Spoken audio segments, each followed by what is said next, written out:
Hey, good morning, guys. Today I want to take care of a project that I've been ignoring for far too long, and that is a mealybug infestation on my Hoya Hindu Rope. Now, of course, I can't think of a worse plant to have mealybugs because there are so many nooks and crannies.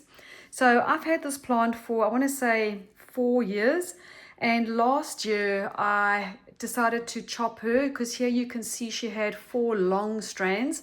And I decided to cut the strands shorter and then propagate those cut pieces back into the top just to try and make a fuller plant. So today is August the 8th. It's just over 2 weeks since I propagated this Hoya Hindu Rope. And I'm so excited to dig something up to see if there's any roots. You can see a tiny little root starting right over there. Yay, that's exciting.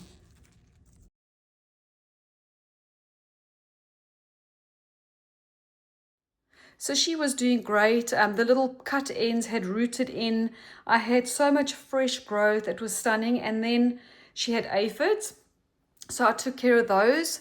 And now she's got mealybugs. Usually for mealybugs, I would just swab them with a Q-tip and some isopropyl alcohol. But look at all the twists and turns in just this one strand. It'll be impossible to get rid of these with isopropyl. So what I'm going to do is dilute some 7. So on this pamphlet it says that it gets rid of mealybug family, including long-tailed mealybugs. And I know this stuff works because I had mealybugs on my foxtail ferns. Let me show you those. So these are the foxtail ferns that I bought on clearance in the fall, and I overwintered these in the basement and they ended up having mealybugs. So I just did 3 applications of 7 and the plants didn't mind it at all, and they are super healthy. So I'm going to use my gallon pump action sprayer, but I'm only going to fill it to the halfway mark, so half a gallon, and that's 2 fluid ounces. Alexa, how many milliliters are in 2 fluid ounces? 2 fluid ounces is about 59 milliliters. So I'm just going to measure out 4 of these little medicine cups into my pump sprayer.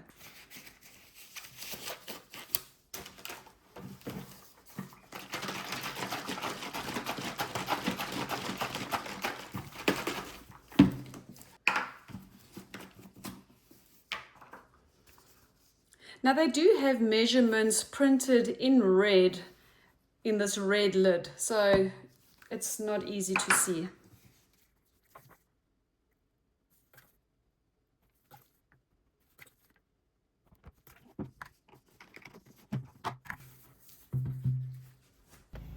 I'm going to put the plant on this mat because I don't want it getting burnt on these pavers.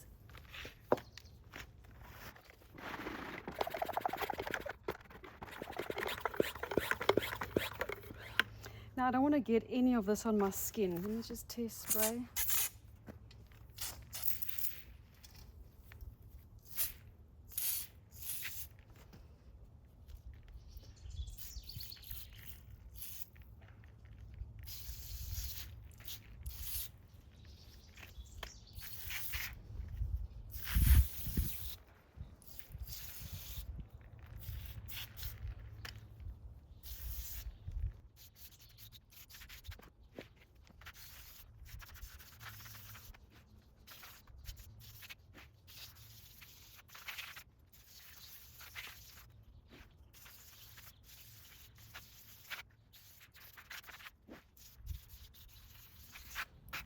I'm also going to spray it in the root area.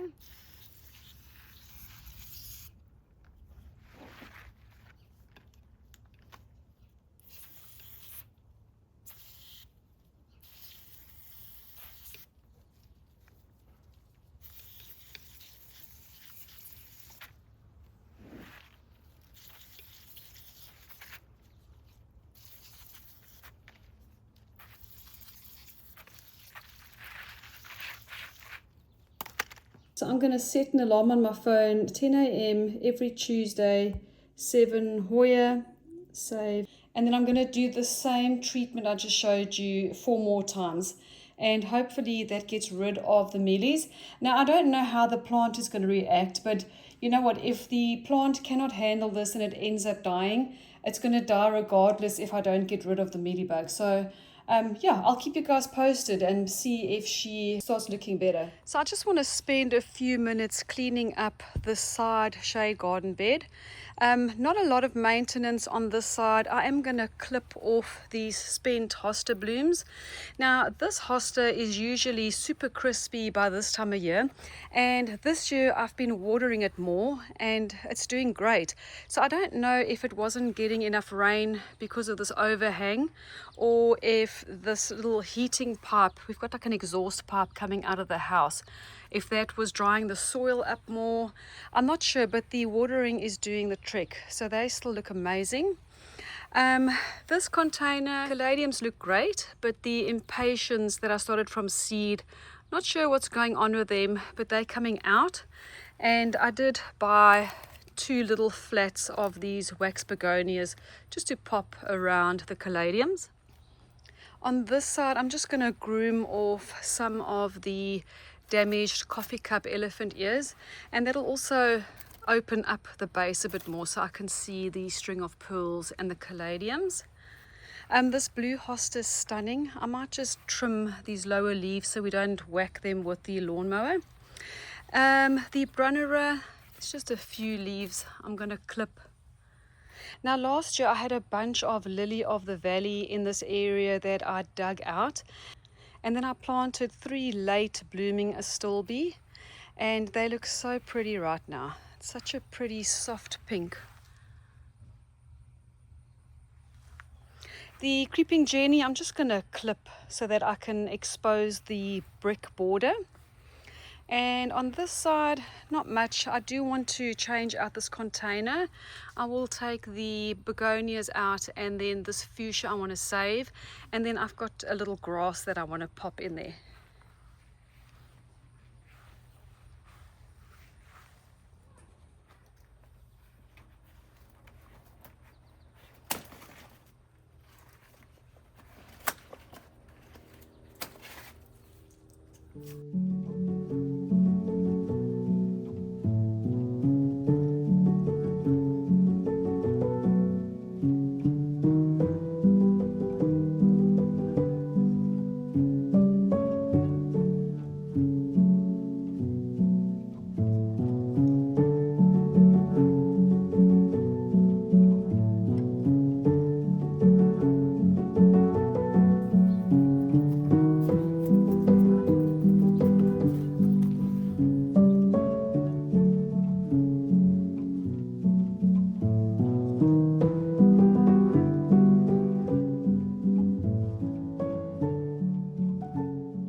Okay, so the begonias I've popped in, there is a bit of space between them, so it looks a bit strange, but in a month's time it'll be nice and full.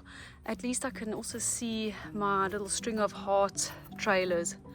Now, I recently did a hanging basket with the wax begonias, and this is what it looked like when I hung it up.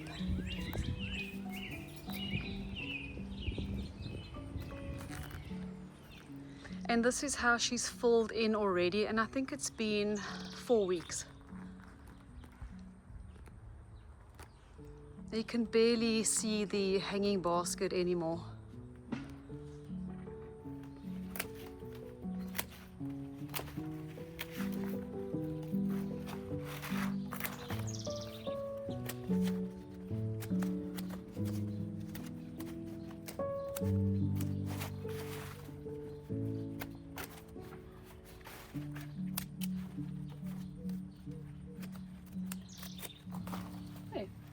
Good.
That was a super easy clean up. This bed in general is very low maintenance because it's loaded up with perennials. I just add in this container just for some color and also to try and hide the air conditioning unit. Last year I had surefire white begonias in there, and they definitely served the purpose in masking the air conditioner. And then I always put this corner pot in for some height. And now this pot with the grass.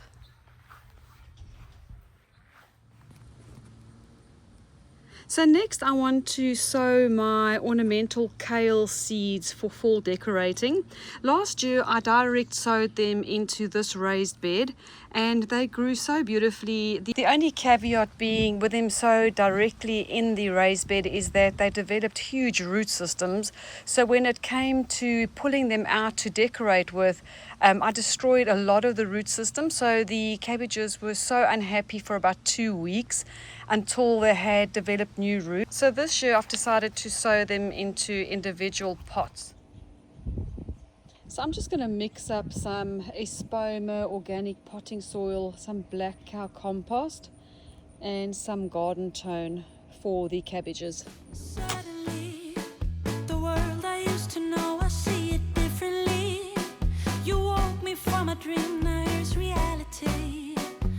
Baby, baby, you are really hurting me. So the varieties I've got are the Nagoya White and the Nagoya Red. I don't know if I'm saying that right. And then I'm going to do the flowering kale again, the cranes, so the pink, and I've got a rose flare. Now these were quite lovely last year. They grow on a tall stem, and they had also grown a huge root system in the bag. So what I ended up doing was pulling them out and then just dusting all the soil off their roots, and then I just popped them into a vase with a bit of water. So they were like a bouquet and they lasted for about 3 weeks in the vase. But this year I also want to sow them into individual pots. So I'm going to do 10 of the Nagoya Red, 10 of the whites, and then I will sow 2 seeds per pot, and then I'll thin them out to the stronger seedling. And then I am going to fill some more pots up for the crane kales. Baby, you are really hurting me. Who is she? How can you reject me so damn easily?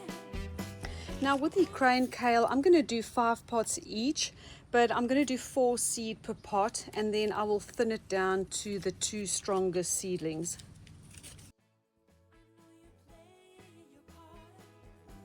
But baby, it's breaking my heart. How could I know? So I'm just going to leave the little kale seedlings here on my back step so I remember to water them every day. And then once I harvest my potatoes, I will bury the pots into the raised bed and just lay the drip pipe on top of them so I don't have to, worry about them all the time. Okay, so this purple kale just came in the mail, and I'm also going to just do 4 seeds per pot, and I'm doing 4 pots. So in my previous video, I took some cuttings off of the chenille plant, and you can see just from cutting it back all the fresh growth that's starting to pop out everywhere. You just see all of the new growth coming all over. So this plant is going to be full and beautiful soon. Now I just want to check in on the cuttings to see if they are rooting. So I took these on the 10th of July.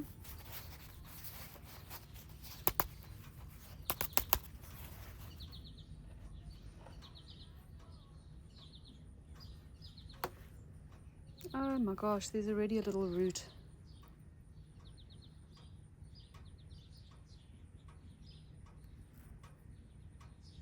Okay, so they have started rooting in. I'm not going to disturb the rest, but I'm going to leave them in here for another week.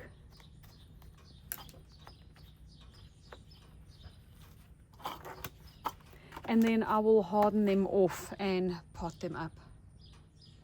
Okay, so change of plans. I found this beautiful Sun King Aralia, at the garden center yesterday, and I've been looking for one of these for quite a while. So I'm going to remove the little hydrangea that I've got hidden in this little space, and I think I'm just going to place it right into this section. And so next year I won't have the pot in the corner, because the Sun King will fill this whole area up with this beautiful foliage. Look how pretty it is. Now, because it rained last night and the soil is a little bit clumpy, I am going to use some dried potting mix to firm the plant in, just so that there are no air pockets, and I will put a smidge of biotone into the hole.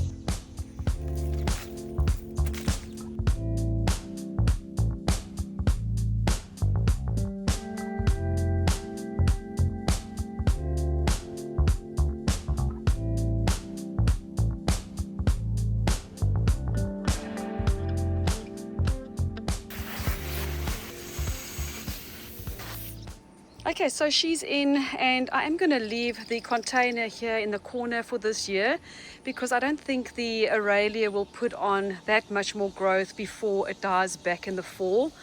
And so now this plant, I believe it grows 6 by 6, but I don't think it'll get that big in our area because of our short growing season.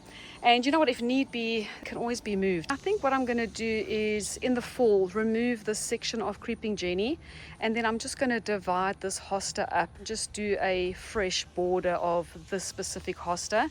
I think that'll look beautiful.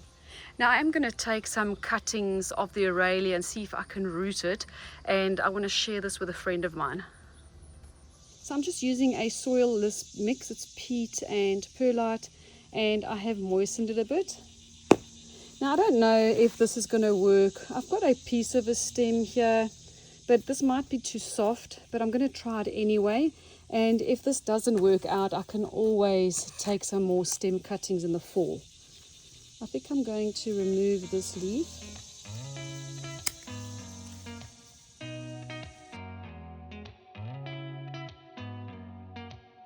Did you ever stop and think, why spend too much time just getting ready?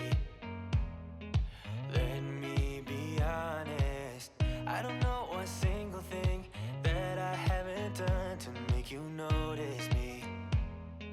Let me be real here. When I see you, my heart starts racing, but I don't know if I like this chasing and playing and waiting around. It's a shame that my hands start shaking.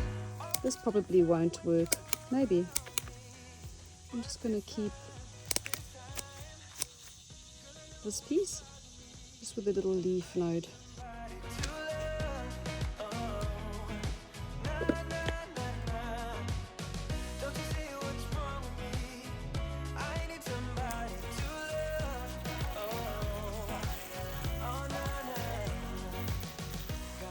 I don't want them too wet. I think that's enough. And then I am going to cut a little air hole in the top here. Oh wow, that's a big air hole. That's fine. It'll work.